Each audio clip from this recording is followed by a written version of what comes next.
Yamuna Tira Manasati Jaya Radha Madhava Unnati Hati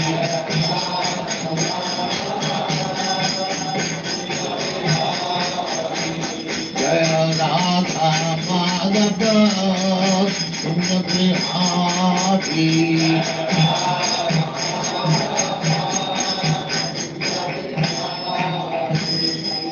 Jai Paramansa Paribhajaraacharya Sattva Smahavati Nam Saraswati Swami Prabhupada Jai Ananda Koti Vaishnava Navacharya Sri Haridas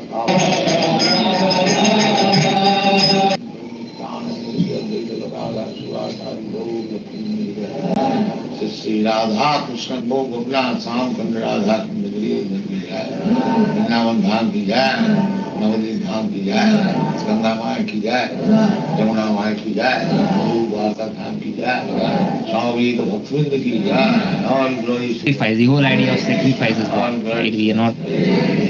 Thank you very much.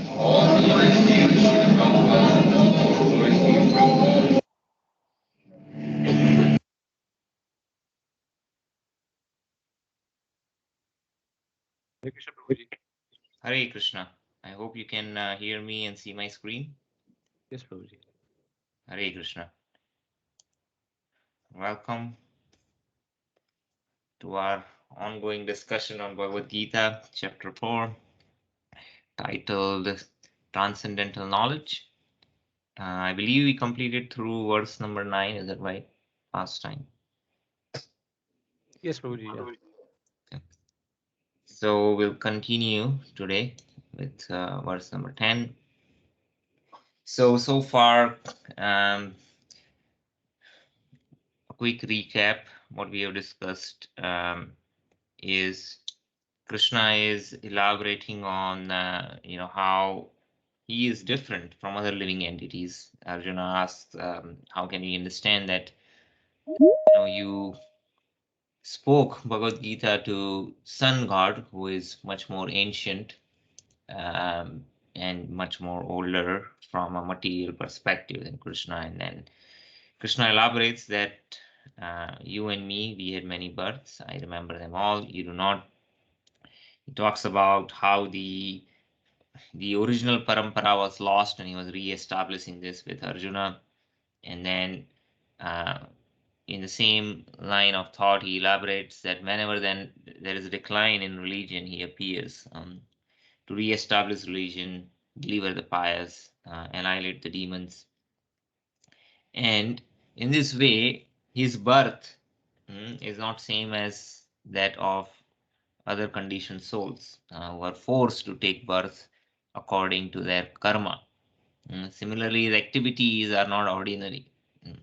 Though his original form is that of a human, right? But he's not limited by a form, so it might appear he's just like us, but he's not. His appearance and activities, they are both divine. And one who understands this as is, and realizes this, and lives one's life based on that realization, that person, having quit his body, does not again take another birth in this material world. So that's where we left. So we'll continue for verse number 10.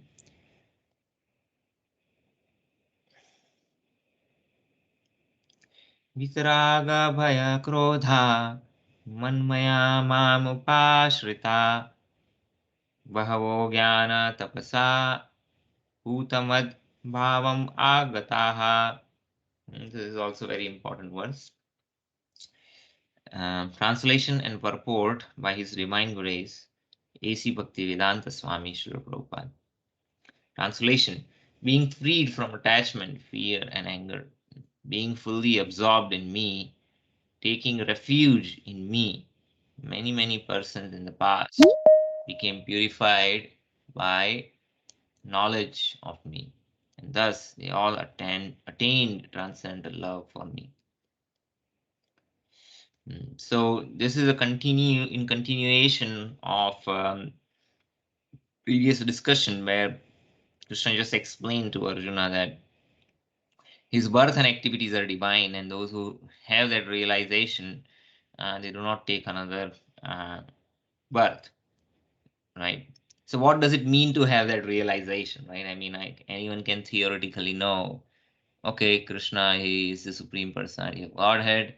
His birth and activities, they are unique, they are divine. It's not ordinary, and then we can read about it.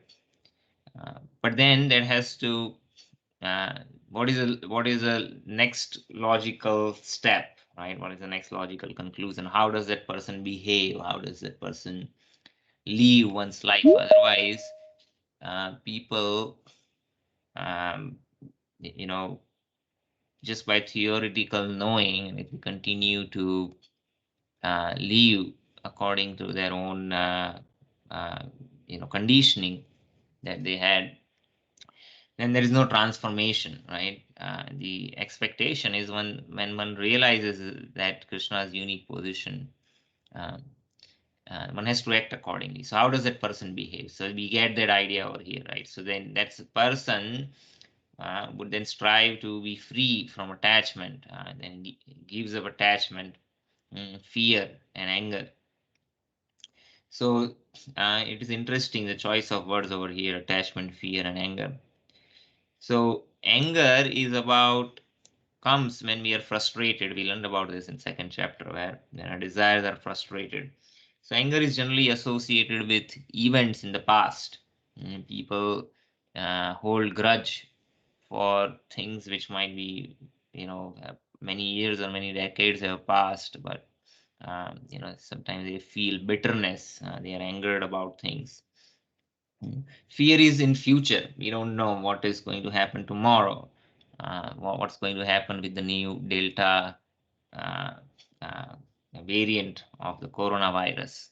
What will happen to economy, the global warming? So many things. We have our own worries. So fear is about future. Anger is in the past, and attachment in the present. We are attached. We don't want to give up things that which are very dear to us, our family members, our property, our position, our prestige, our social circle. We have our own attachments every moment. In the present tense, we are attached. So in this way, we are getting afflicted in all the three tenses, right? Present, past, and future. Uh, So one has to be free from, one becomes free from attachment, fear, and anger. And what does one do? Well, how is that possible? Well, it's possible if one is fully absorbed in Krishna. Krishna is saying, you're fully absorbed in me. One takes refuge. We don't take refuge on in different kind of arrangements to protect us from the fear uh, about the future. That doesn't mean we give up our due responsibility. If we have family, we are responsible for securing that future. But the point is that we are not always anxious and fearful, because we take shelter of the Lord. Similarly, we can give up anger um, because we see that, well, all these things, whatever plans we have, man proposes, God disposes.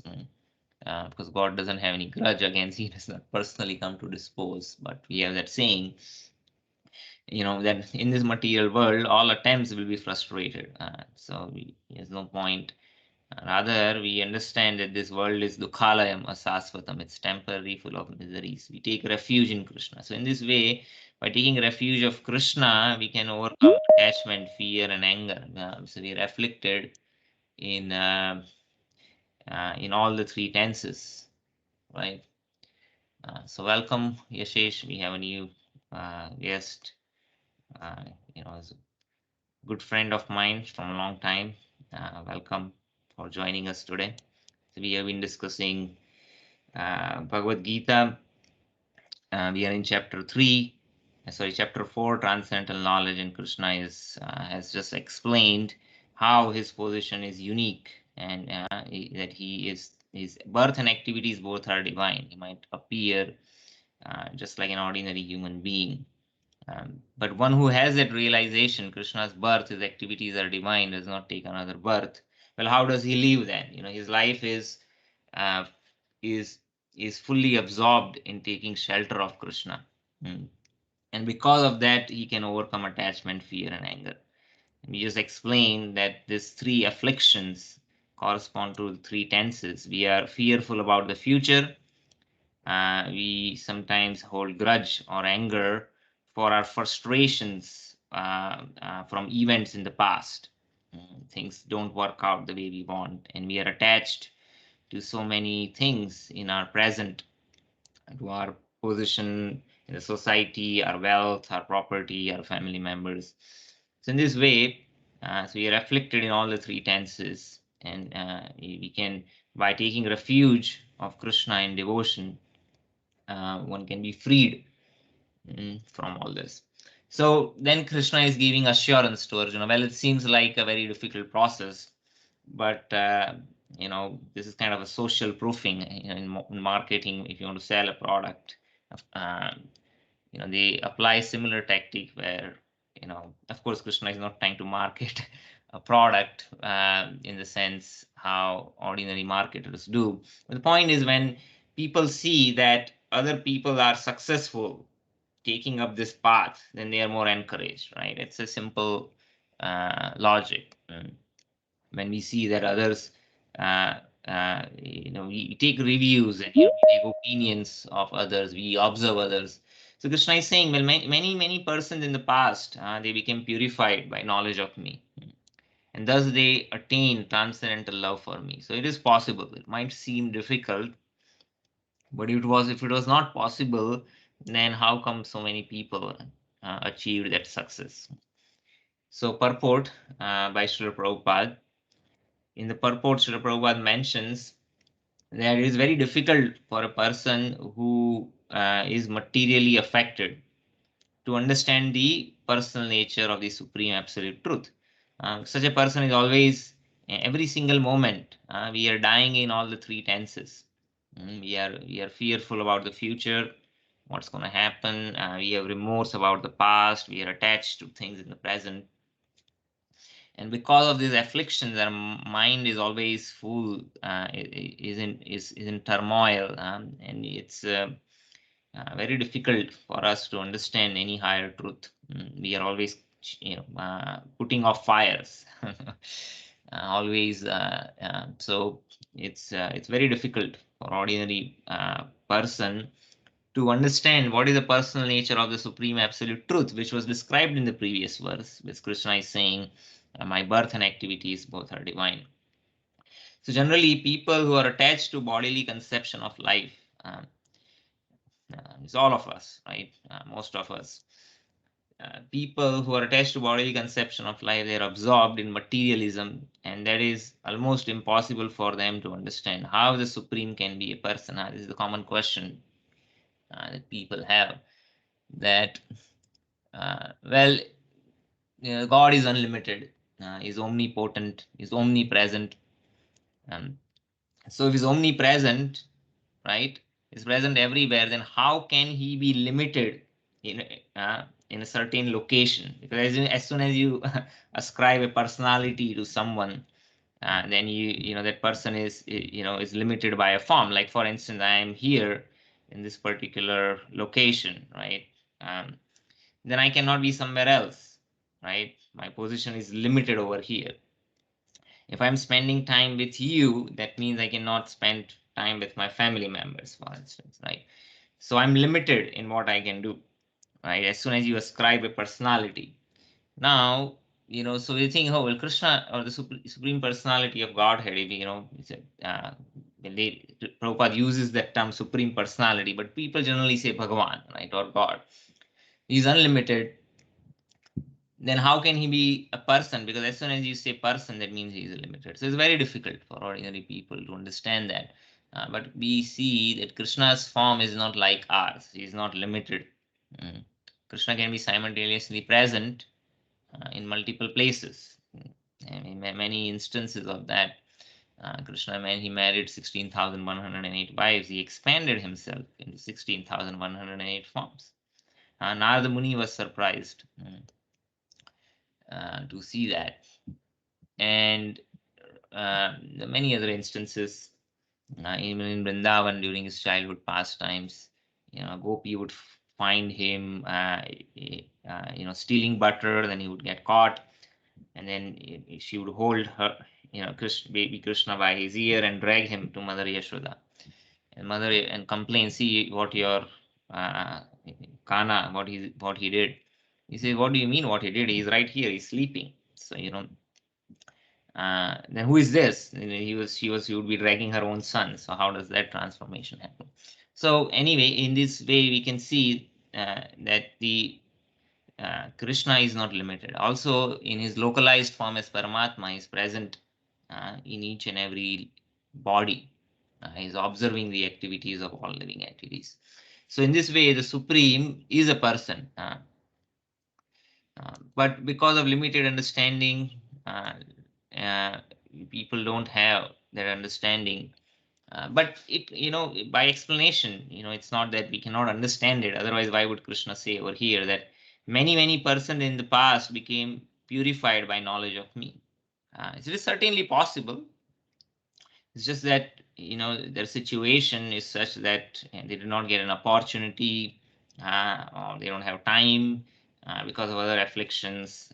But by little attempt, anyone can understand. Anyone doesn't need to be a great scholar, doesn't need to have fancy degrees to understand this. So, yes, so such materialists cannot even imagine that there is a transcendental body. So Krishna's body is Sat Chit Ananda. Yeah? It is eternal, it does not get destroyed. That's why it's imperishable. Chit means knowledge, it's full of knowledge. And Ananda, it is full of bliss. So there's three characteristics which are not present in our bodies. That is a difference. So my body, is perishable. It comes with an expiry date. As soon as I got the body, immediately there was an expiry date assigned to it. It won't last long. I'm probably halfway through or more than halfway through of my expiry. So it's not going to last long. It is perishable. It's not full of knowledge. My knowledge is very limited in the sense I can only feel and experience what is happening in my body to some extent. Like the blood is circulating, but I don't have a conscious realization of the blood is circulating. Maybe there is a disease manifesting in my body because of my.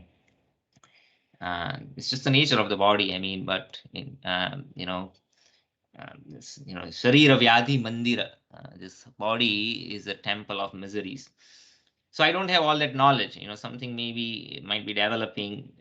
You get your annual blood report, and the doctor will say you have high triglycerides. Well, I don't have a conscious realization of that. And also, I'm not full of knowledge. Even within my, I don't know what I ate for lunch yesterday. What to speak about a week earlier. Very limited memory. And as you go in the past, the memory diminishes. Sometimes people may ask me, I don't remember anything of my past life. Well, I don't remember from what happened from last week. And as you go further in the past, the memory diminishes. And I definitely don't know what's happening in the lives of other living entities. Even you might not know how some of our family members sometimes what's going on in their mind, what they are experiencing. But Krishna knows everything. He's, as a Paramatma, when he's present, in each and every atom, in each and every living body as Paramatma, as a super soul. He knows the past, present, the future of all living entities, and there are innumerable. You cannot put a count how many souls are there. So Krishna's body is full of knowledge, is imperishable. It does not is not subject to birth and death. So we discussed this last time also. So that's why Krishna is saying, my birth and activities are divine. And he's always blissful. Krishna is not miserable. He's Atma Ram. That means he's self-satisfied. Our body is not blissful.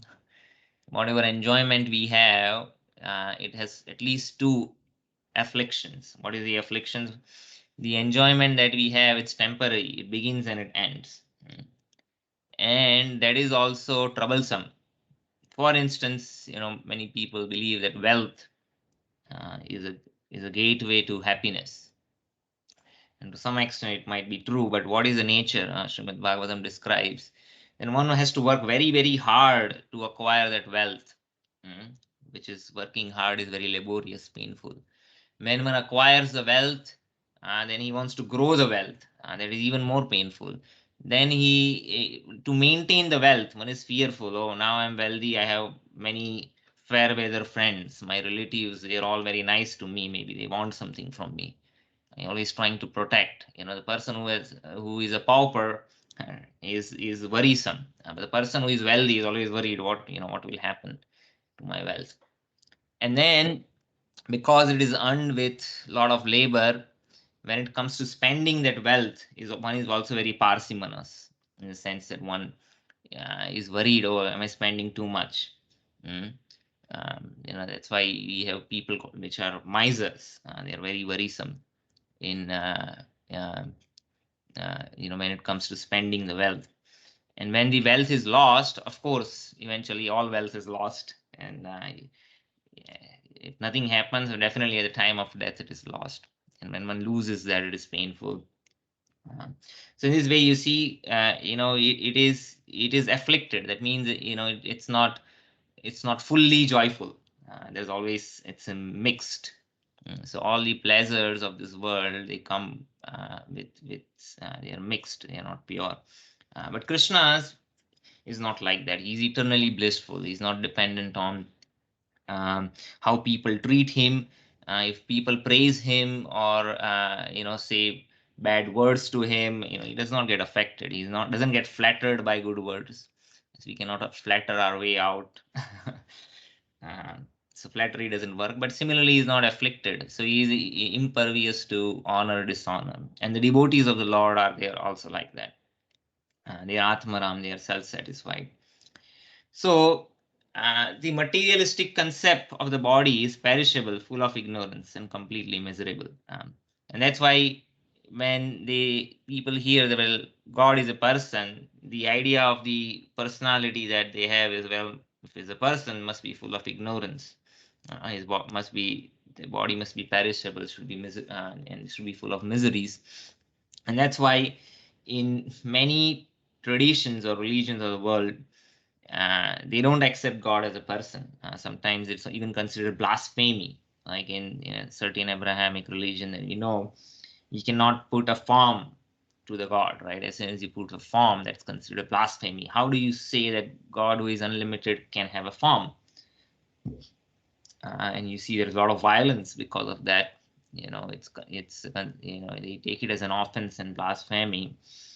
And so even in Eastern traditions, Buddhism or traditions in China or even in India, like the idea of impersonal, Brahmavad, Mayavad,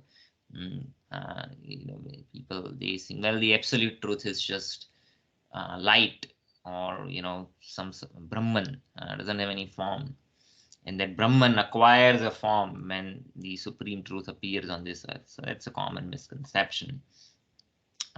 It doesn't mean the Brahman is not true. The Brahman is there, but the impersonal aspect of the Lord is the impersonal manifestation, which is Brahman, is an aspect of the personality of Godhead. Just like sunlight does not have a form, but the sun globe has a form, right? So sunlight is a manifestation of sun. Sun is the source of sunlight. Similarly, the effulgence from the spiritual body, Krishna's form, that effulgence is called Brahman. So Brahman is there, but the basis of Brahman is Krishna. So the ultimate truth is not Brahman. Brahman is the first stage in realization. We learned this last time, right? So Brahman is Satya. But Paramatma is both Sat and Chit, and Krishna is Sat, Chit, and Anand.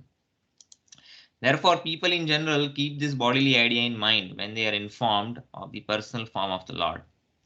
For such materialistic men, the form of the gigantic material manifestation is supreme. So what is gigantic material manifestation? It's referring to the universal form, right? Later in Bhagavad Gita, Krishna will show his universal form, which is unlimited, is expanding in all directions in thousands of arms and heads.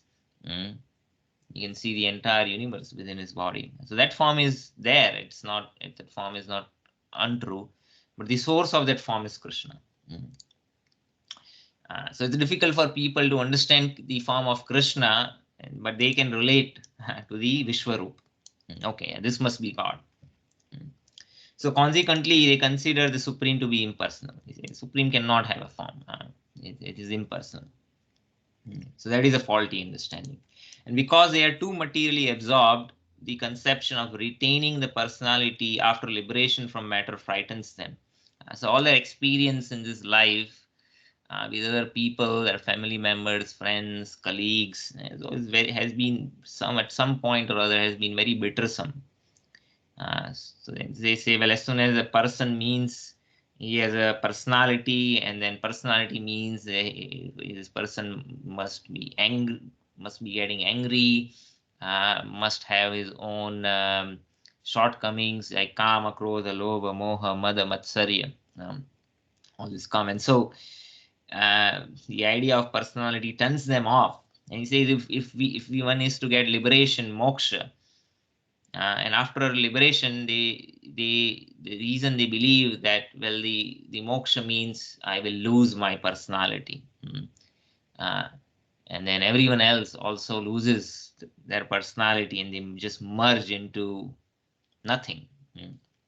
That idea is very appealing because the contrary idea of one retaining a personality or a spiritual form frightens them, because they don't know what that spiritual form is. The only understanding of a form or personality is the material understanding that they have experienced in the life.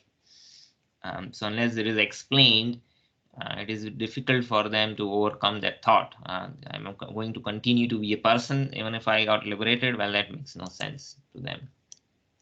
So when they are informed that spiritual life is also individual and person, they became very afraid of becoming persons again. And so they naturally prefer a kind of merging into the impersonal void, nothingness, sunyavad. So there are a lot of philosophies. Even in Eastern tradition, we have Buddhism. In India, we have Brahmavad. And so in these different philosophies, they don't accept the absolute truth as a person, but they accept absolute truth as just voidness. Generally, they compare living entities to bubbles in the ocean, which merge into the ocean. So they give an example that, well, the ocean is not, it's just one homogeneous form or a body of water, which is comprising of many droplets of water. And so if there are other droplets, and if the droplets, they just go, and when you get liberated, you're like the droplet who goes and merges into the ocean. So this is the example that they gave. So that Brahman is considered to be that homogeneous body of water. That's the analogy. So yeah, if you're standing on the ocean shore, then the ocean just appears to be just a vast body of water with just homogeneousness. There's no variety. But one who studies, if you goes into the ocean and studies the ocean in detail, will see, well, there is a lot of variety. The waters of the Atlantic Ocean are very turbulent. The Pacific Ocean is very pacified. It's calm. There are different currents that go around, which is responsible for different weather. We have the El Nino and El Nina cycle, which control the weather patterns. And then you have different flora and fauna, or maybe fauna is not the right term, but within the water bodies, you have different aquatic animals, and you have the corals, you have underground sea volcanoes, you have reefs, so many varieties there. Similarly, the Brahman, to the impersonalist who is observes it from far, it just appears a homogeneous form of light. But when man enters a Brahman and one studies in detail, you'll see that, well, the Brahman is full of unlimited spiritual planets, which are the source of those light. in these spiritual planets, there is unlimited variety of different species of life, similar to what we find on this earth. You have plants and animals and birds, but they're all spiritual forms. They're not subject to birth, old age, disease, and death. And then each of these spiritual abodes, there are different forms, different Vishnu forms, different forms of Krishna, different expansions. They are all there, eternally present with the devotees of those forms, and they are actively engaged in the association of the Lord, right? So the analogy that they give of the ocean, it's a partial. I mean, the same ocean analogy can be used to explain that the Brahman is not simply impersonal. The basis is not impersonal. So that is the highest spiritual existence attainable without individual personality. So Srila Prabhupada is not denying that. Yes, Brahman is true, but that is a spiritual existence where one gives up the idea of personality. So what happens is the yogis who are able to achieve Brahman, of course, it's very difficult in this age, but in the past, when people were able to do that process of mystic Ashtanga yoga, or cultivate jnana, they get liberated. Now what happens, the soul becomes one of the particles floating in that Brahman or the light. And that soul loses the personality, in the sense that of course soul is also a person, but then there is no active engagement with other beings who are also other souls who are also floating in that Brahman. So one achieves eternality, because in this world we are subjected to repeated birth and death. So any situation is not permanent, it's temporary. So one achieves that permanence. Truth means, truth has to be permanent. So that permanence is achieved in the Brahman realization, when one merges into the Brahman, but there is no knowledge. One is not full of knowledge. One does not, there are souls who are merged in the Brahman. They don't have knowledge about the unlimited spiritual world with different spiritual planets. And they are definitely not blissful. Of course, they don't have any afflictions. So neutrality, zero is better than the negativity, the negative numbers. But then beyond zero is the positive range. So similarly, the soul might not experience any afflictions, but is still not blissful. Is not actively engaged in the positivity. So it is a kind of liberation. So it is a spiritual existence, a perfection. It's a perfection in the sense that one is able to overcome the negative range of existence, comes to the platform of zero, and one loses the individual personality. So this is a kind of a fearful stage of life. Why is it fearful? Well, you say, well, achieving Brahman definitely is not an ordinary thing. I don't know how to do it. I cannot perform mystic yoga. But it is devoid of knowledge of spiritual existence, right? As I said, one does not have complete understanding of the truth beyond the Brahman. Furthermore, there are many persons who cannot understand spiritual existence at all. So even what to speak about Brahman realization, one cannot begin to understand that, well, there is a possibility of a spiritual life. So this is being explained not to look down upon anyone, but just to understand our situation and how we can overcome that. So being embarrassed by so many theories and contradictions of various types of philosophical speculation, they become disgusted or angry and foolishly conclude that there is no supreme cause, and then everything is ultimately void. So there's two kinds of voidness. Well, you have spiritual voidness and material voidness. The material voidness is, well, the spiritual voidness is, well, the absolute truth. There is something called absolute truth. There is an afterlife. And then what is the nature of that afterlife? Well, it's nothingness. You lose your personality. You don't have any form. You don't have any attributes. So they have some theistic idea. So they are theists. But that theism is not much different from atheism, because if you look at the atheistic idea of the existence, well, this world was simply created by combination of different atomic particles. In the beginning, there was nothing. There was only singularity. And that singularity exploded. There was a big bang, and then singularity exploded and there was the explosion.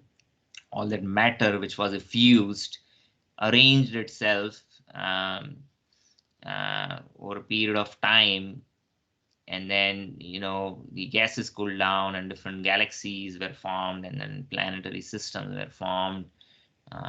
Then the first single cell amoeba was formed, and in this way the life happened. Of course, our experience is that explosions generally don't lead to creations.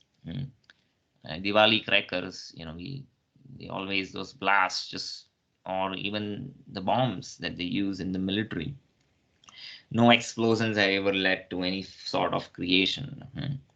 So anyway, we're not going to dive so much into that at this point in time. But the idea of the spiritualists who do not have the understanding of the personality of Godhead, so they are theistic, but their theism of in terms of what is the ultimate truth is not very different from the materialistic idea of what is the purpose of the creation, how did we come about. So there are different speculations, right? I mean, there could be scientific speculations also. There are scientific theories, but doesn't mean that all those theories are true. Many of them cannot be validated also, especially when you talk about astrophysics. A lot of this is just on a theoretical platform. Some estimations, guesstimations. It's very difficult to validate that. I mean, I can come up with a theory, well, this galaxy so many million light years away, based on their radio waves collected, well, this radio waves emitted must signify that this must be the temperature. So they have some scientific principles that they apply, but you cannot go and validate it. There's no way one can do that validation. It's just not possible. We don't even know if the same laws of physics apply there, right?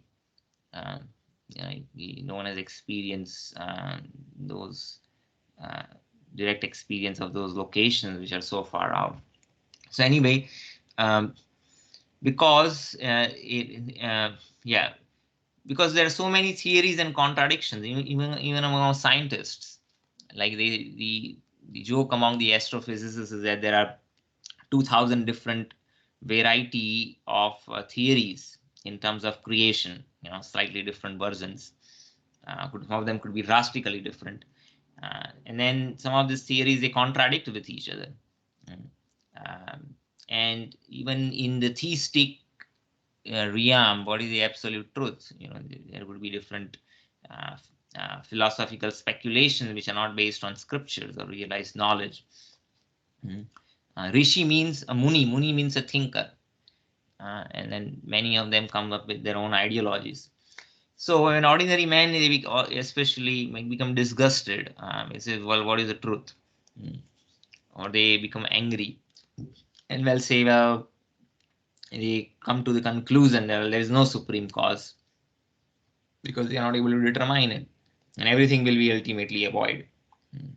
Whether they are spiritualists, Brahmavadis who have impersonal understanding, or they have the material understanding of the creation as presented by science.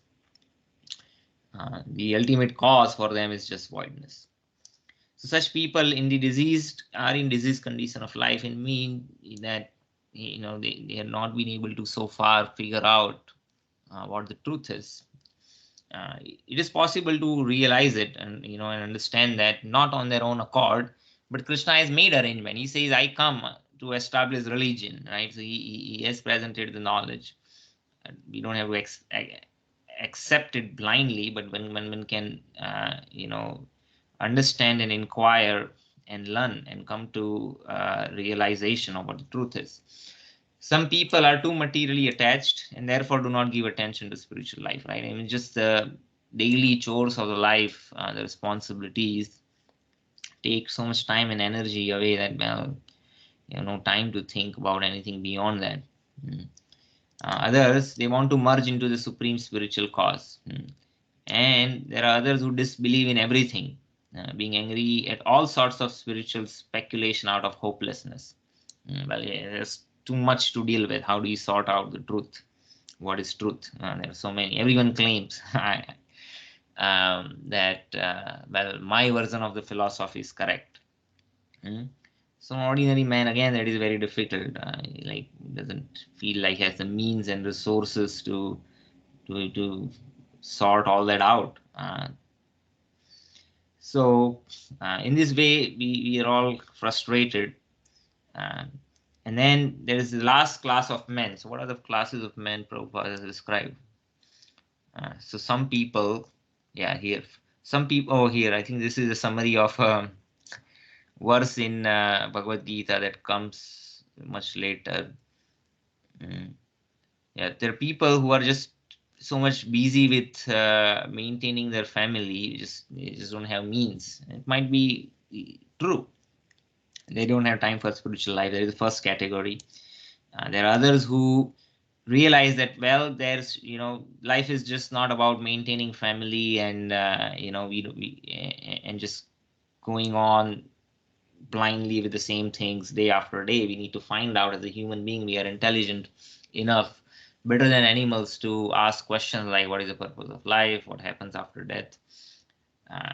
So in this sense, the second class is better than the first category, but they don't have the perfect understanding or the right understanding, and so they just want to give up their personality. Uh, and their idea of liberation is to just merge into that supreme nothingness, right? So that is second category. The third category is they disbelieve in everything. Yeah, I mean, they're completely hopeless. And the last class of men, they take shelter of some kind of intoxication. So out of that frustration, some of them might go into really in a kind of a depression, and they try to relieve themselves by taking different intoxications. And so that gives them temporary relief, but their problems really are not going away, but because they are under influence of the intoxicants, then they don't have to worry about all that, right? So they gives them some temporary relief. And some of them even think that these intoxications are a means for seeing spiritual vision, because when one is hallucinated, they experience reality, what they consider as a reality, which is not possible which is not possible to experience otherwise. And so they take such hallucination as spirituality. Many times we hear people like here, marijuana is now legal, right? You see, I feel so spiritual when I take marijuana or any kind of weed or pot that they smoke. But then that is not spirituality. It just gives them some high, right? Some kick out of it, but that's nowhere close to spirituality. Rather, it's opposite of that. So one has to get rid of all the three stages of material consciousness.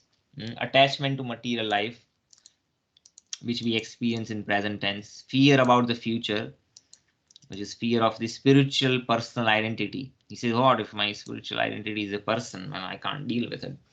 Or the conception of the void that arises from frustration of life.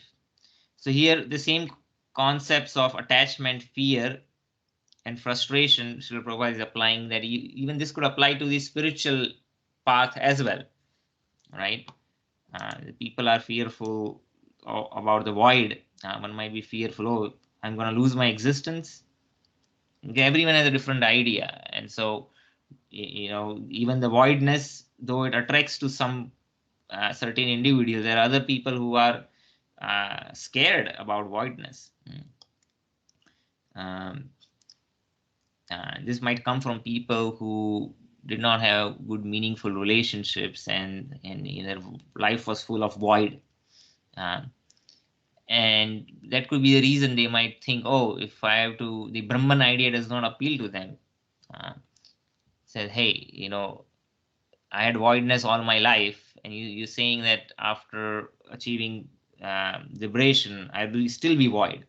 So these people are turned off by the idea of voidness. There are others who are attracted by voidness. He says, oh, people are problem.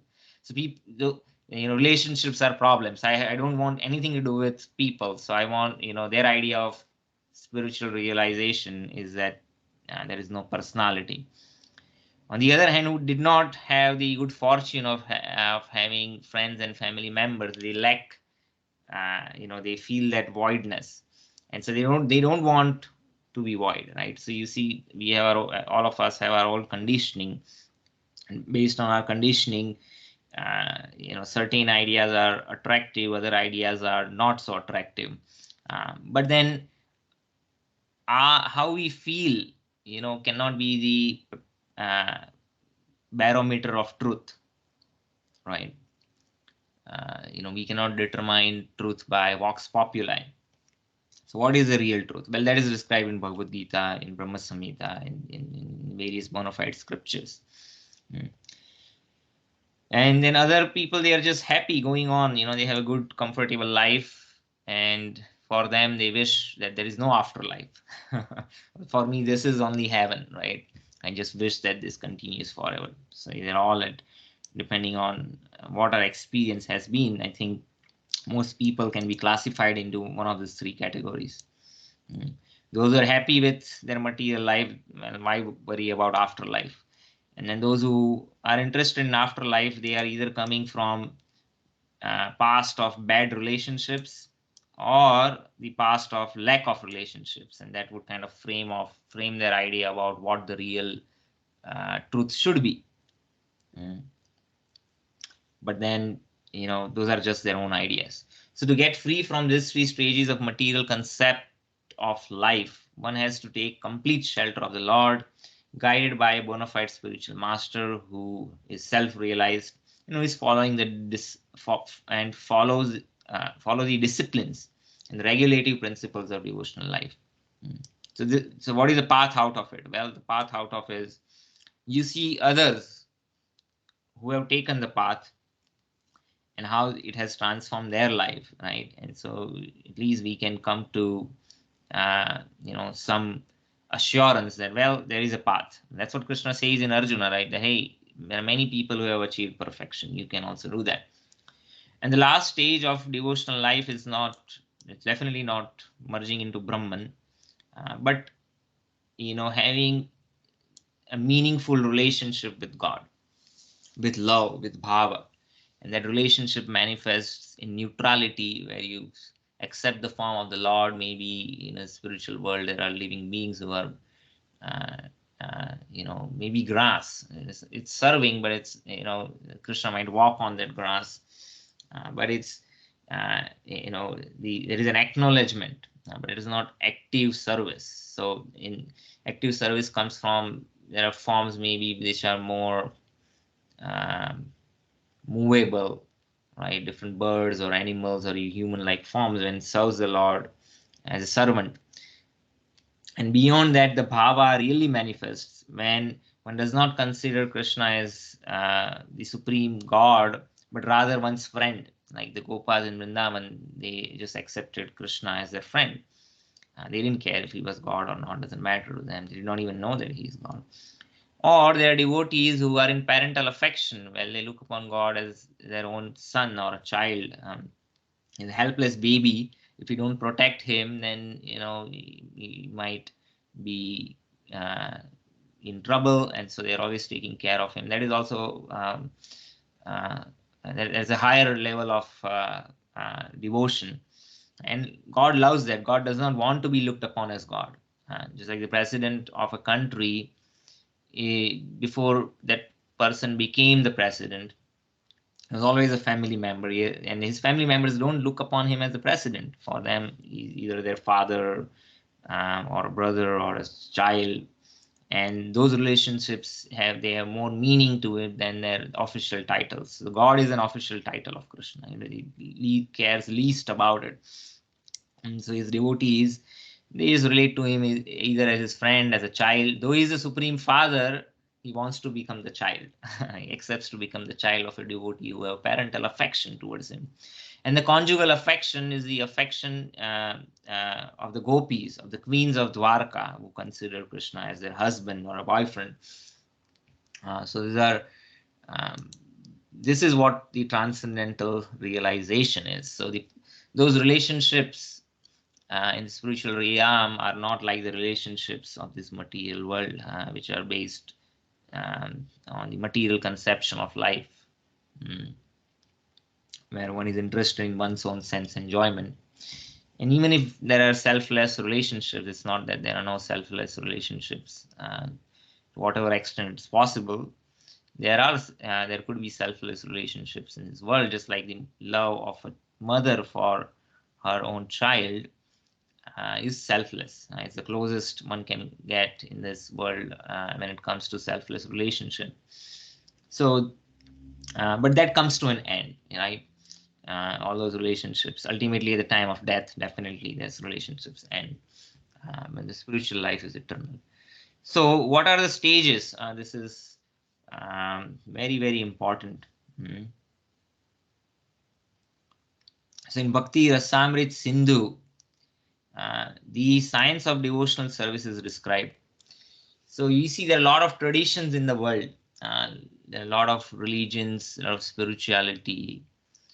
And it's very difficult to find in different traditions of the world a means to measure one's progress. Just like, if we work, we all have some kind of job, right? We work in corporations, and they, in order to run those corporations nicely, we apply principles of management science, and which we would have learned in different business schools. And a lot of elite business schools which teach principles of management science in much more detail. And any kind of framework that one comes up with, then they would tell you, well, this is how you measure progress, right? So you have your goal, this is what you want to achieve, and then how, and we have to define the metrics by which we can measure success, right? And then once those metrics are defined, you could have different milestones for each of those metrics, and you track those performance of those metrics over a period of time. And you have like a 5-year goal, a 10-year goal, 1-year goal. You have OKRs, objective key results, right? You set the goal and you measure performance against it. You can build fancy dashboards, right, to measure the performance. Similarly, when it comes to spiritual life, we don't hear people talking about, well, how is my goal? Is my goal quantifiable? Is it measurable? And then, am I tracking? What are the milestones for that goals? And then, where I am right now, what is the progress being made? So it's very difficult to find that. But in the Gaudiya line, our acharyas, they have, the Gaudiya Vaishnava Sampradaya, the acharyas have spent time reading the scriptures in detail, and they have come up with this framework, if you want to call that, where one can ascertain one's progress on the spiritual path, and one can see where I am, where I need to be, what are those progressive stages. So this verse from Bhakti Rasamrit Sindhu describes that. So a very, very important verse. And you can apply this to any religion or the path of spirituality that you find in the world. You can use this framework, and you can say that you can use this to gauge where I am in my spiritual path. So this is not sectarian. These universal principles apply. Just like a company, it doesn't matter what country it is set in, what culture it is set in, right? Some of the goals of profit, loss, some of the metrics, and how you measure the performance does not change much. So again, it's not that we are saying this is the only way, right? There could be many paths. Doesn't mean all paths are all bona fide, but there could be more than one bona fide ways of achieving or realizing the God. But in the Vedic tradition, the kind of details that we find, it's not there in other traditions, but doesn't mean those traditions are necessarily bogus. So what is that? What is that framework? So the first is Adav Shraddha.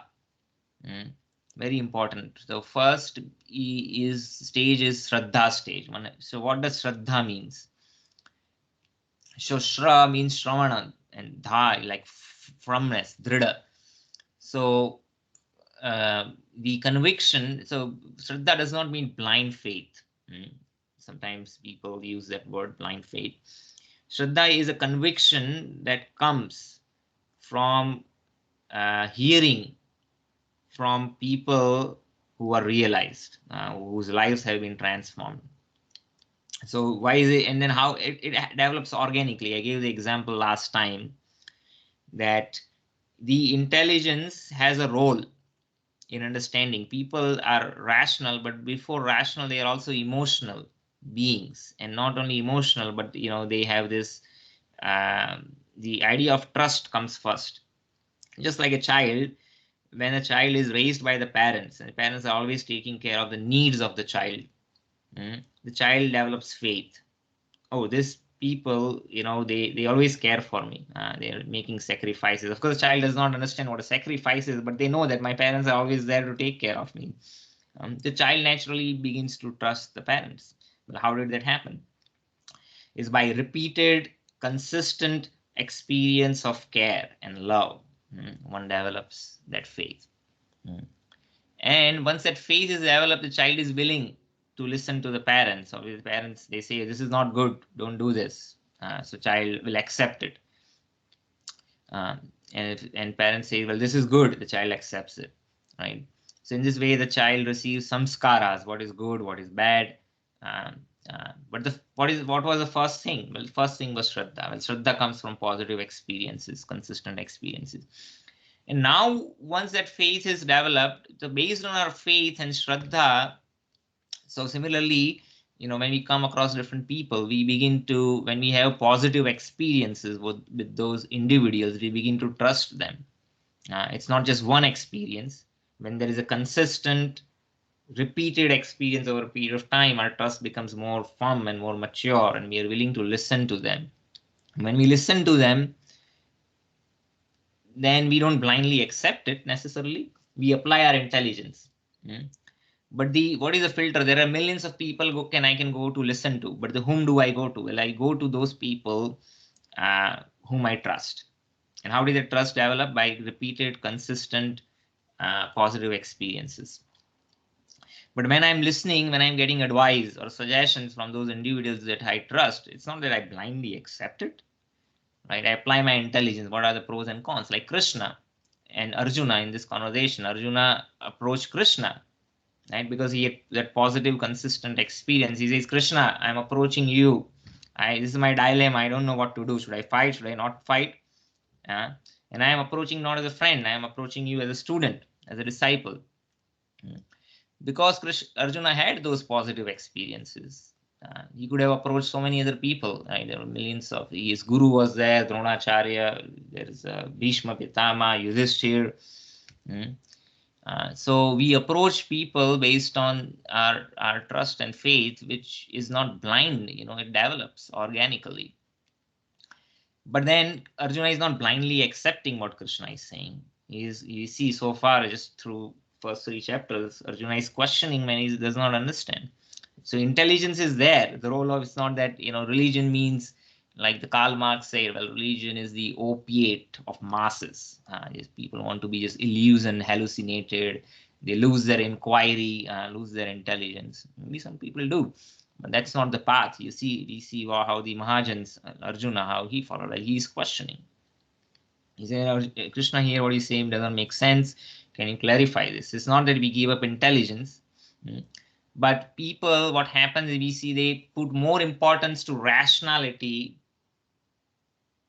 than the Ado Shraddha, the first faith. That never happens. Suppose even if you go to college and want to learn science or in school science, well, you have faith that whatever teacher is going to teach me is true. Right? And then then you're willing to listen. And then once you grow up or you do experiments, you might validate what the scientist said, right? But what is the first? Right? Even scientific theories, they develop on the work which was done by the scientists in the past, and they would quote them. And and then you say, well, such and such personality from this university is authorized as a degree, so we accept that as a truth. So Ado Shraddha, any form of knowledge, is not just spirituality. The same principles apply. Any form, music, well, you have faith that this teacher will teach me. Or even how we live. I have faith that the air that I'm breathing is not poisoned. My food is not poisoned, so I'm ready to willing to eat. There is a branch of philosophy called skepticism. They say, well, you should be skeptic. everything you should question.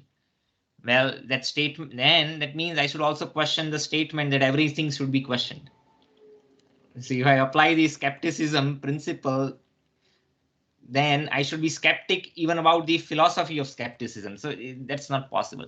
So skepticism has value. It's not that we should not be skeptic, but skepticism cannot be an absolute principle.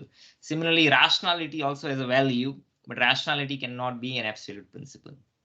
Rationality has its place and purpose, but it's subservient to that initial trust. No person in this world violates this principle, whatever form of knowledge they are acquiring, whether material or spiritual. Everything begins from trust. That trust could be misplaced. People, it's possible. And so we'll talk about how do you overcome that. Well, I'll give you a quick answer. But that depends on our sincerity. If we are really sincere seeker, the parameters by which we even subconsciously put trust in someone would be solidly placed. But if we are not, just like I gave this example, if somebody goes to buy gold and he says, well, I don't know much about gold, and then that person is more likely to get cheated. But he says, well, I got cheated, not my fault. That person cheated me. But well, you were, why? Because you didn't do your homework. That's why you got cheated. Or you got attracted by the fact that, oh, he's giving me gold at such a cheap price. And so I was not sincere. I'm not sincere. I was not willing to pay the higher price to get the real thing, right? So subconsciously I was willing, oh, this is cheaper, let me just go for it. I can't get a better deal than this, and I cannot differentiate what's the difference between copper and brass and gold or whatever, right? Or a mixture of it. So one was not sincere in one's purpose, then one gets cheated, right? So your trust could be misplaced, but but if one is sincere, then one is seeking things genuinely, then one won't be cheated. One is very it's certainly possible. But regardless, yeah, everything begins from Ado Shraddha. You can't think of any example where it doesn't begin with trust. Of course, so with the trust, you hear, listen, and you can validate it later with your intelligence by experiments, by practical experience, but has to begin with Shraddha. Otherwise, it's not possible. Then Sadhu Sangha, then you associate with people whom you trust, right? You regularly meet them, you hear from them, you question them, you learn from them.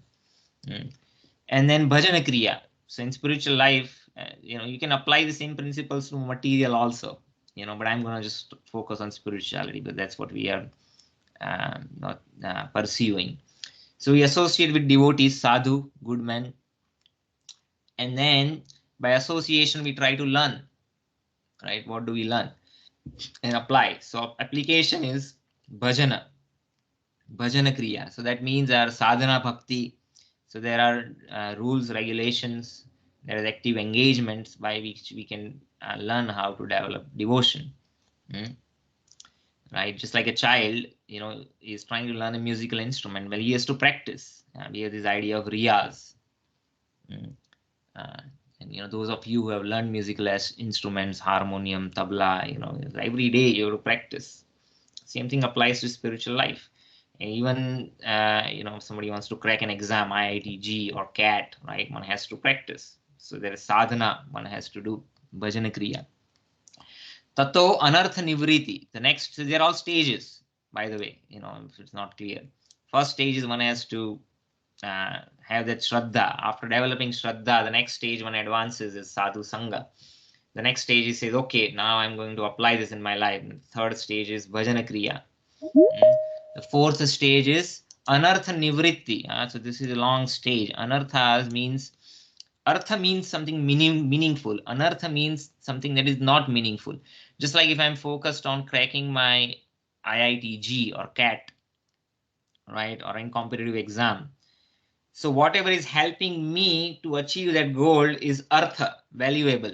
Whatever is not helping me to achieve that goal, that is anartha. Your friend calls, hey, let's go out for a movie. He says, no, I have to prepare for my CAT exam. Let's go out for dinner. Just gossip for some time, whatever. This is anartha, not helpful, not helpful, not helpful. Same thing we have to apply in our spiritual life.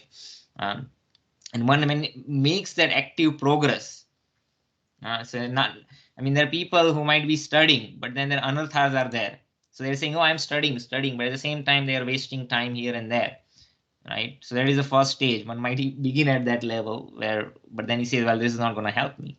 So I have to cut down, I have to be more efficient. So similarly, we might do our bhajan, but then we still have all the anarthas, things which do not help make progress in spiritual life. Okay, I want to do bhajan, but at the same time, I want to spend significant time and energy in improving my material situation. It doesn't mean, I'm not saying one should not take care of their family responsibilities, but most of us are like in midlife, approaching 40s, close to that. So how much material aspirations we have, can I, of, I mean, you should still maybe get some promotion, right? But then maybe you don't have, you're not so ambitious, at least should not be like trying to become a CEO of a company or anything, right? So how many anarthas we have, how many other aspirations we have, which are taking away our time and energy from the ultimate aspiration that we should aspire for, right? So anartha nivritti. So you have to get rid of the anarthas. That's the next stage. Once all the anarthas are gone, then we have nishtha. Then we have real conviction. When we are aspiring for other things at the same time, we don't have that strong nishtha. So we are saying my position is going to help me, my prestige is going to help me, my family members are going to help me at the time of death. We take shelter of a lot of different things. The nishtha comes when really we say, well, there's no other shelter except Krishna. That is nishtha. So no other means I have given up anarthas, nothing else. Only when the anarthas are given up, then one comes the nishtha, the strong conviction. So you see, the shraddha and nishtha, there are two different words. Sometimes they might use interchangeably, but they cannot. Nishtha is a strong conviction. I have realization. Shraddha is a faith that one puts in someone that they have begin to trust because of good positive experiences. After that conviction comes ruchi, then we have real interest. Earlier, when the bhajan kriya was happening, that interest is not real. It's superficial. Just like I asked my son, hey, you have to practice mridanga every day. Well, he says, he is attracted by other things. Oh, I have to go and, run around. I have to play. I have to. So anarthas are there. But ruchi means I don't have to tell him, hey, sit down. It's time for mridanga practice. Or why did you practice only 5 minutes? You should be practicing half an hour. I have to tell him in this stage. Ruchi means I don't have to tell him. That individual could be anything. As I said, apply to material life, spiritual life, anything you want to learn. Next stage is ruchi. So ruchi is, one wakes up early in the morning, or like Arjuna, he was, middle of the night, he's practicing shooting arrows. His own guru is surprised. Why? Because he has developed taste. Bhima in the dark also is eating because he has a ruchi for eating. He says, okay, how can you see? You can't even see the food. You don't know where the mouth is. I don't need to see where my mouth is. My hand just goes in the mouth, right? So the child then develops ruchi for learning mridanga, and I don't have to tell the child. You might be practicing mridanga at the odd times, and without anyone asking that person to do it, he's always engaged.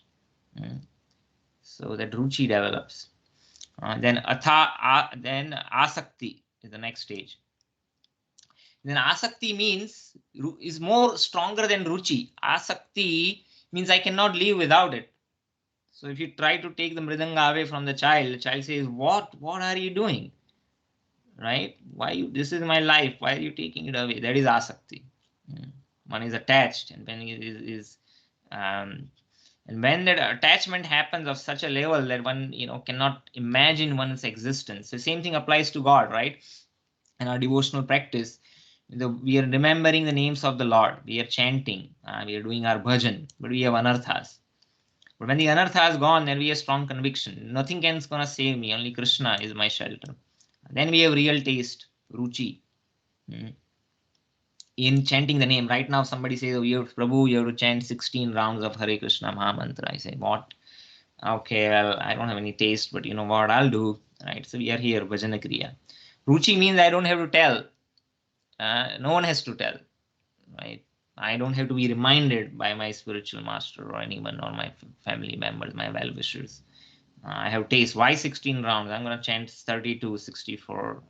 I'll wake up early in the morning. So that ruchi is not there. So we can realize, oh, we still have anarthas. We don't have nishtha. Then the asakti is, if somebody asks you to stop chanting the names of the Lord, they say, what? You're asking me to stop reading Srimad Bhagavatam? You're asking me to stop reading Bhagavad Gita? You cannot live without it. Then bhava. Then we have real bhava for the Lord. Right now our bhava is mixed. It's not. Sometimes we might have a glimmer of experience and we might think, oh, this is real. I am making progress. But the bhava, and the genuine bhava comes when we are really attached. We cannot live without it. Like the gopis of Vrindavan. Other examples of different saints in India, Tukaram, Mirabai, and so many people. They have asakti and they have real bhava. Then comes prema. So prema is the highest form. The real love in this material world is generally what actually is lust, but it's called as love. The word love is misused, but prema, the real prema is that unalloyed devotion for God, no one else. The object other than God, prema only applies to God. Prema does not apply to anyone. That is the actual technical definition. So that's the highest level, prema. So now we can see where we are in this framework, and then we have to make progress. So that is our miles. So we have our goal, and these are all the milestones. So we can in this way measure our progress. This can be applied to anything, right? So the stages of realizations are there. So you have 15 minutes. I know this is a long verse. We spent a lot of time just on the one verse today, but I think it was very important. So some verses are like that, and this verse to justify the time. So let's go and complete the remaining purport, and then we'll end the class today at 7:30. It's 7:30 a.m. PST. It should be 8 o'clock in India in the night. So in the beginning, one must have a preliminary desire for self-realization. There's some interest that ado shraddha. Okay, this is going to help me. This will bring then to the stage of associating with persons who are spiritually elevated. That is sadhu sangha. Then we, based on that initial faith, when we start associating, next stage one takes initiation from a spiritual master. Under his instructions, the neophyte devotee begins the process of devotional service. That is bhajana kriya. Sadhu sangha. After sadhu sangha, what one gets instructions from those who are making advanced, and they engage the neophyte in the process of devotion. That is a bhajana kriya. By the execution of devotional service under the guidance of a spiritual master, one becomes free from all material attachment. That is anartha nivritti. So this could be a long process for most, just to really get stuck over here. But once we are able to get over this, then we can make rapid advancement. So when one becomes free from material attachment, attains steadiness in self-realization. That is nishtha. Nishtha means steady. My faith cannot be shaken. Initially, I have some faith, but that shraddha, could be shaken. Nishtha means I'm steady. I've given up my anarthas. After comes ruchi, which is acquire the taste for hearing about the personality of Godhead. This stage further leads one further forward to the attachment for Krishna consciousness. This is asakti. You're attached now not to material things. So one has to give up attachment for matter. Then one can develop an attachment for Krishna consciousness. So these two are kind of related, right? When the anarthas are gone, attachment for material things are gone, then asakti can be developed. Just like we have the story of monkey. The monkey put his hand in the jar, which was full with some goodies, cookies, whatever he's trying to get. And now he cannot take the hand out, right? His hand is locked inside. Why is it locked? Because his fist is full of the cookies, right? Or the goodies. And he's attached. He's so attached that he's not willing to give up the goodies, right? But if he gives up the goodies, then he can take the hand out. He'll be liberated. So we cannot hold two things at the same time. when we are able to give up material attachments, then we can develop attachment for the Lord, real attachment. So that is the next stage, the taste, attachment to Krishna consciousness. There is asakti, then bhava, which is matured in bhava or preliminary stage of the transcendental love of God. It is a preliminary stage, it's not fully matured into prema, but we can now have some real emotions. God is not just an abstract being, but we have some real feelings that because now that we are attached. This happens in material life also, right? One develops some attachment, then one can have some bhava. Then finally the prema comes. So real love for God is called prema, and the highest perfectional, this is the highest perfectional stage of life. In the prema stage, there is constant engagement in the transcendental loving service of the Lord. So by the slow process of devotional service under the guidance of bona fide spiritual master, one can attain the highest stage, being freed from material attachment. So now it's coming back to the verse. So when we give up our anarthas, so right at the stage of anartha nivritti, the fearfulness is gone and frustrations are gone. So one doesn't even, so he's saying being freed from attachment, fear and anger, this is anartha nivritti. So this is achieved as soon as we give up our anartha. From there we can be, when we are fully absorbed, then we have asakti, ruchi, bhava and prem. After when we have given up those anarthas. That's what Srila Prabhupada is concluding over here. That as soon as those anarthas are gone, the attachment to the material life, right? The fear of spiritual. No, sorry. I'm way further off. That's what I thought. Yeah. So under the guidance of a bona fide spiritual master, one can attain the highest stage, becoming freed from all material attachment. From the fearfulness of one's individual spiritual personality and from the frustration that result from the void philosophy. Okay. So the idea is by this process. I don't think we're specifically referring to anartha nivritti stage. I just misread just when I said material attachment over here.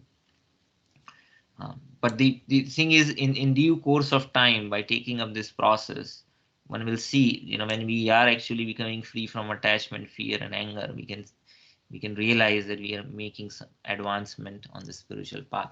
In this way, one can ultimately achieve the abode of Supreme Lord.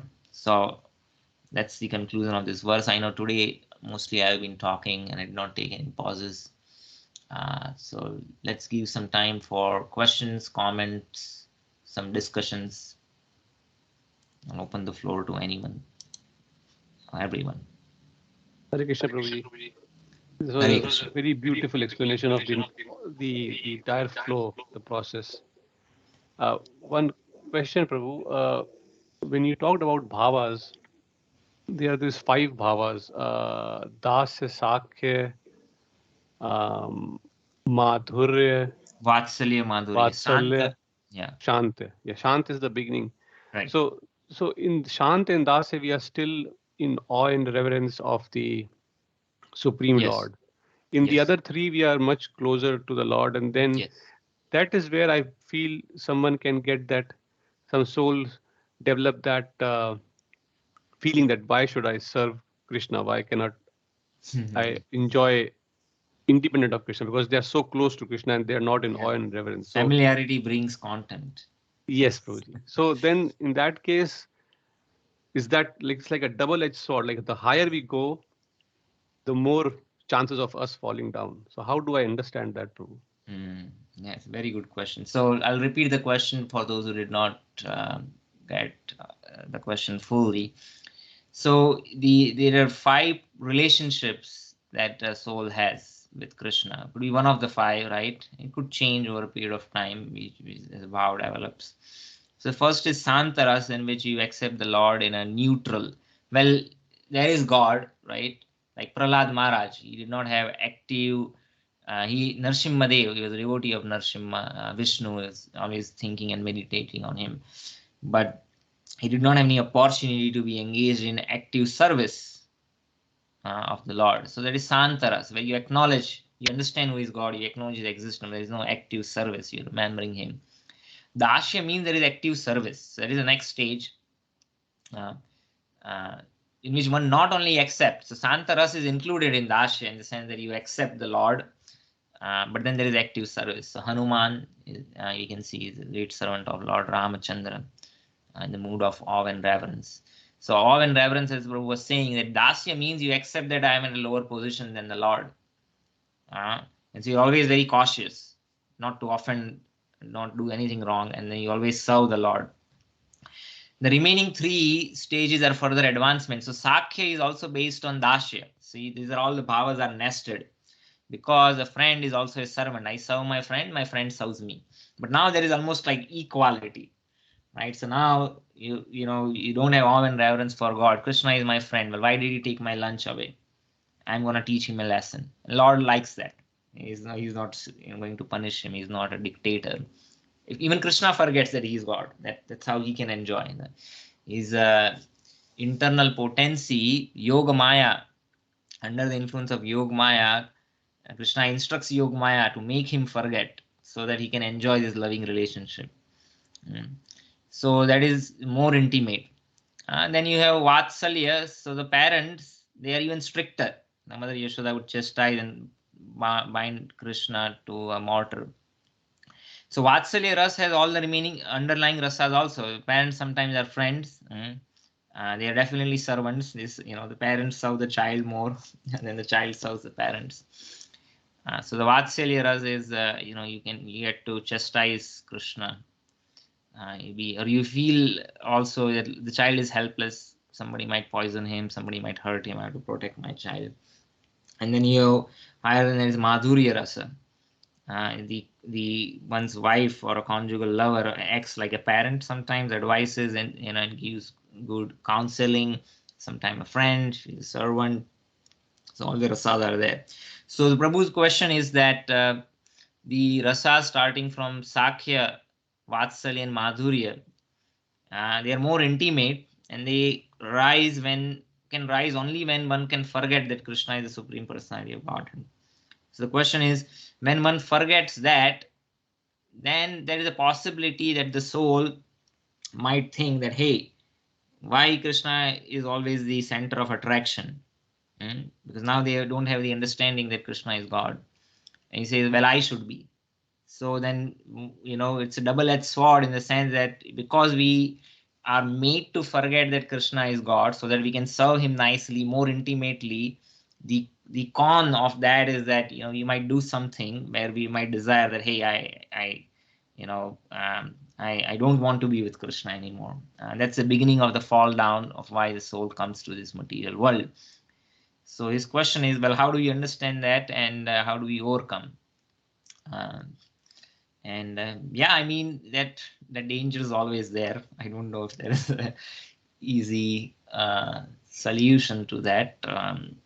But it's also said, Prabhupada says, we never fall down. For a fraction of a moment, we think that, hey, I want to enjoy independently of Krishna. And that translates into millions and trillions of birth in this material world. And it's a time dilation in the sense that in spiritual world, there is no time. Then for Mahavishnu, in one breath, he is breathing out so many universes, which are trillions of years in lifespan according to our calculation. It is only one breath for Vishnu. So time is very slow for Vishnu. It becomes a little faster for Brahma, becomes a little more faster for demigods, and is the fastest for us. So it's a time dilation that happens. As you go up, time slows down to the extent spiritual world, there's no time. And so when we regain our spiritual consciousness or as have every spiritual realization, it's almost like we never left.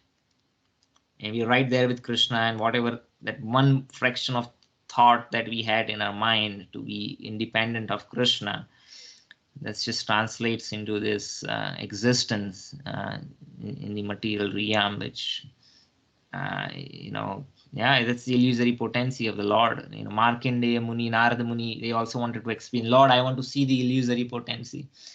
Narada is a sannyasi, ends up being householder, and his house is flooded, and he's just overwhelmed. He says, "What happened?" And all of that experience, when it was over, he was right where he had left. He was back with Krishna, and it was only one fraction of moment he experienced what seemed like a lifetime for him. So yeah, that danger is always there.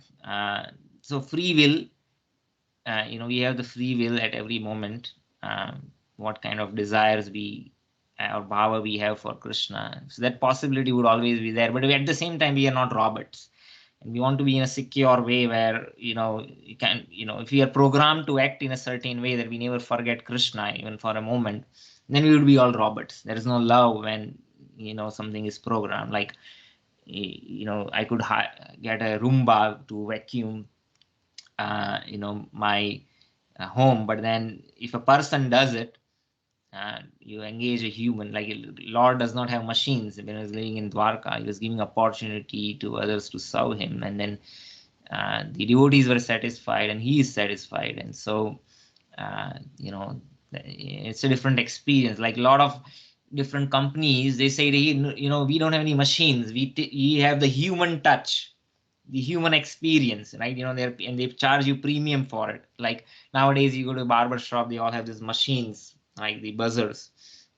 And then there are premium saloons. They say, no, we use scissors, hand cut, or and then you pay more for it, right? So the non-machine experience has a premium charge. So Robert can do things, but the human touch is what matters, right? And then there is a lot of premium service, get personal attention, that human. So the love and devotion to Krishna is also like that.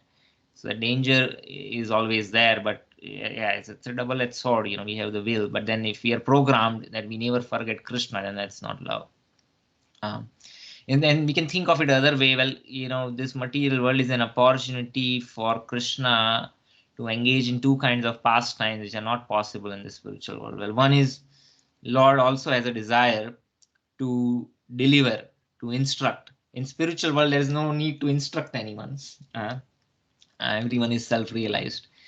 So that desire, the Audarya bhav, the bhava to share and to deliver, can only be manifested in this material world, to deliver the conditioned souls and to fight the demons. In spiritual world, there are no demons. Just like my son, he is 7 now, and he likes to fight every evening. He says, let's do kusti, right? So that, where is that bhava coming from? It's coming from the Supreme Lord. So Supreme Lord, he's the source of everything. Sarva karana karanam.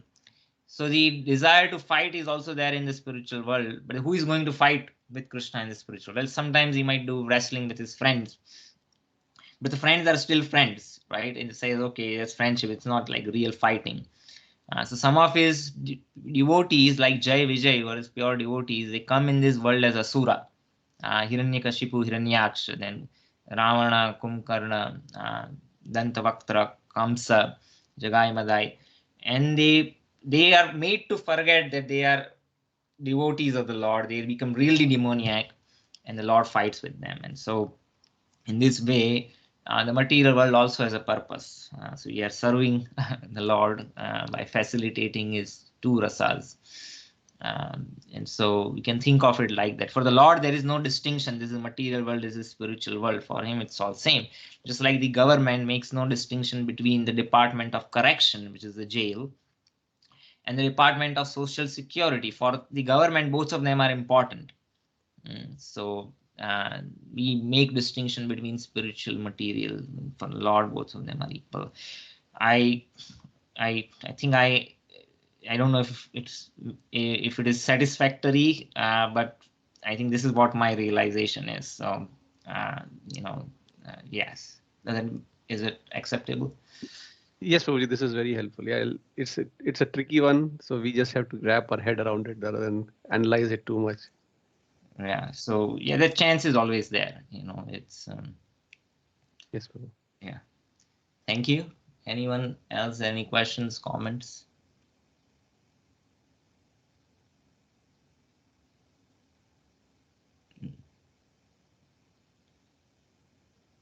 Okay, no questions. Yashesh, you wanted to say something? I know this is your first class. You just joined. Thank you for joining. Oh yes, a pleasure. And I have been watching your videos regularly of the classes that I missed earlier. Some on the at different times on the weekend. This one I found really really insightful, and I think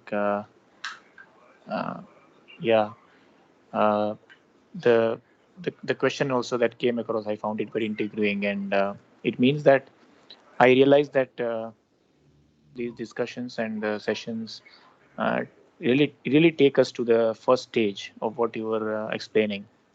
And these are some means in which so yes, faith is something that will take us through.